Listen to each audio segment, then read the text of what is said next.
இடம்பெறுவது பெண்ணின் மகத்துவம் என்ற பாடல். இதனை வழங்குபவர்கள் ராமகிருஷ்ண மிஷன் அறநிலை பாடசாலை மாணவர்கள். பெண்ணே, நீ மகத்தானவள். பெண்மை வாழ்கவென்று கூத்திடுவோமடா, பெண்மை வெல்கவென்று கூத்திடுவோமடா என்று பெண்மையை போற்றி பாடினார் பெருங்கவி பாரதியார்.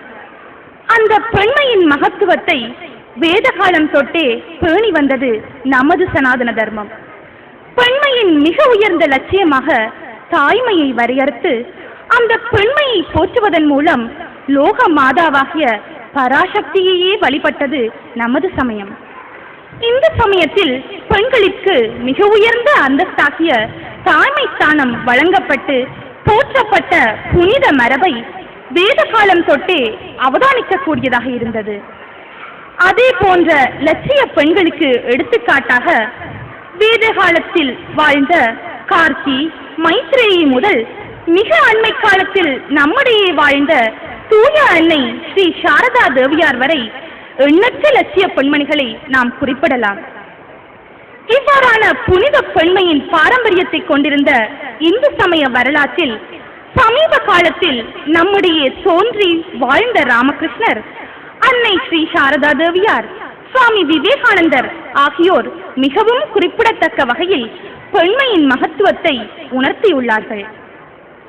பகவான் ஸ்ரீ ராமகிருஷ்ணர் பெண்கள் அனைவரையும் அன்னை காளியின் அருள்வடிவாக கண்டு வழிபட்டார்.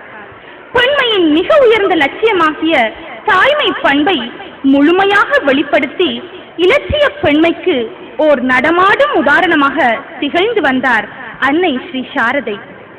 அவர் பெண்மைக்கு ஓர் எடுத்துக்காட்டாக வாழ்ந்தார் என்பதை குறிப்பிட்டு சகோதரி நிவேதித்தை பின்வருமாறு எழுதுகின்றார். இந்திய பெண்மையின் லட்சிய நிறைவாக அன்னையை ஸ்ரீ ராமகிருஷ்ணர் கண்டார் என்றே எனக்கு தோன்றுகின்றது.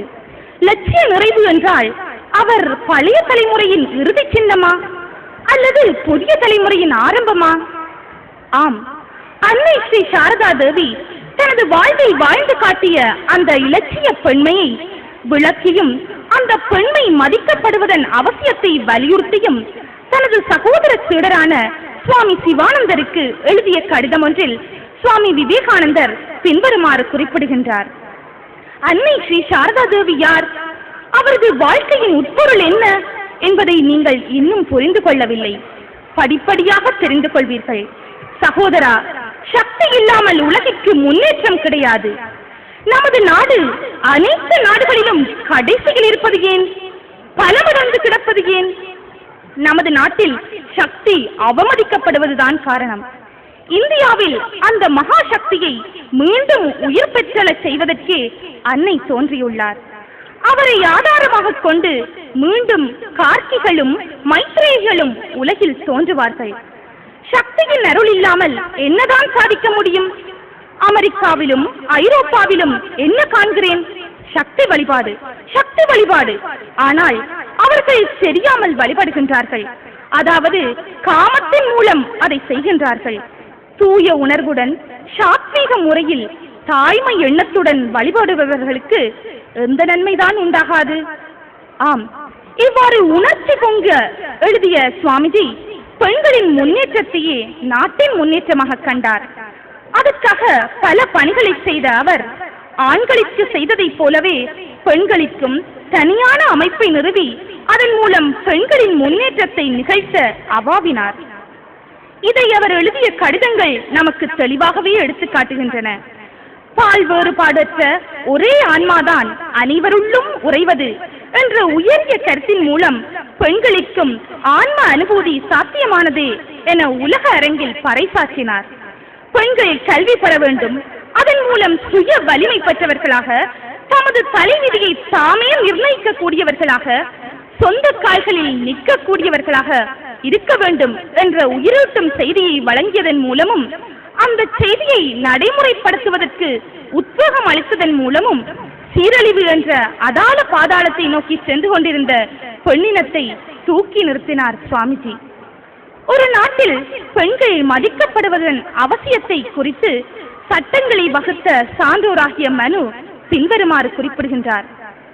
எங்கே பெண்கள் மதிக்கப்படுகிறார்களோ அங்கே தேவதைகள் மகிழ்ச்சி அடைகின்றனர். எங்கே அவர்கள் மதிக்கப்படவில்லையோ அங்கே எல்லா காரியங்களும் முயற்சிகளும் நாசமே அடைகின்றன. பெண்களின் மகத்துவத்தை குறித்து தனது சீடர் ஒருவருக்கு கூறும்போது சுவாமி விவேகானந்தர் பின்வருமாறு கூறுகின்றார்: பெண்களுக்கு தர வேண்டிய முறையான மதிப்பை கொடுத்தாலே எல்லா இனங்களும் மகத்தான நிலையை அடைந்துவிடும். எந்த நாடு, எந்த இனம் பெண்களை மதிக்கவில்லையோ அது ஒருபோதும் சிறந்த நிலையை அடைந்ததில்லை, அடையவும் செய்யாது. எந்த நாட்டில், எந்த குடும்பத்தில் பெண்களுக்கு மதிப்பில்லையோ, எங்கே அவர்கள் துயரத்தோடு வாழ்கின்றார்களோ அந்த நாடும் குடும்பமும் உயர்வடைவதற்கான வாய்ப்பே இல்லை. எனவே அவர்களை முதலில் உயர்த்த வேண்டும். ஆம், இவ்வாறு பெண்களின் மகத்துவத்தை உணர்ந்து அவர்களை உயர்த்தினார் சுவாமிஜி. பெண்களின் பெருமையை விளக்கும் பாடல் இதோ உங்கள் முன்னால்.